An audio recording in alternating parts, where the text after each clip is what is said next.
Virginia taxpayers may soon get more of their money back. Governor Glenn Youngkin speaking to the General Assembly Budget Committees today, saying that the Commonwealth's massive budget surplus will make it possible to cut taxes and invest in other priorities.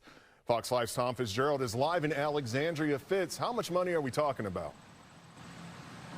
Well, you know, the governor wanted more, Shamari, but he signaled today that Virginians are going to be getting a tax cut, $1 billion of a one-time tax rebate.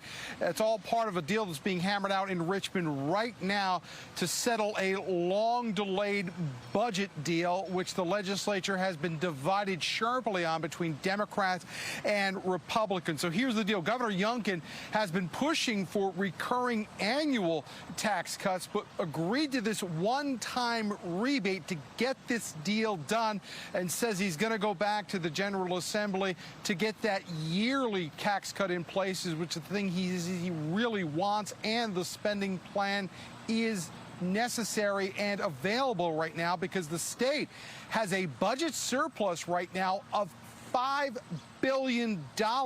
That's money, Governor Youngkin said today, belongs back in the pockets of the taxpayers who originally earned it. In January of 2022, because of high taxes and high fees, state government was flush with cash. That profound disconnect, between families struggling with runaway prices at the gas pump and in the grocery store aisle. Now, Tom, there's been a debate over cutting taxes or saving the surplus for a rainy day or other priorities. What are they looking to do with the rest of the money? Well, you know, the governor said today, Shamari, that the state is in a financial position where they can do both. He says he wants to get these tax cuts and these rebates through to the taxpayers in their homes.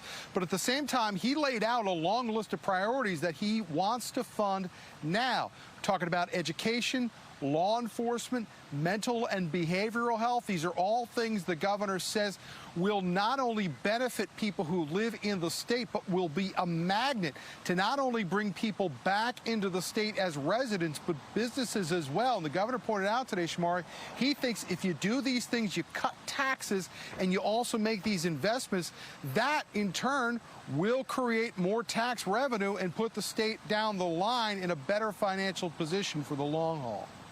Thanks, Tom. We'll continue to stay on top of this story. Appreciate it.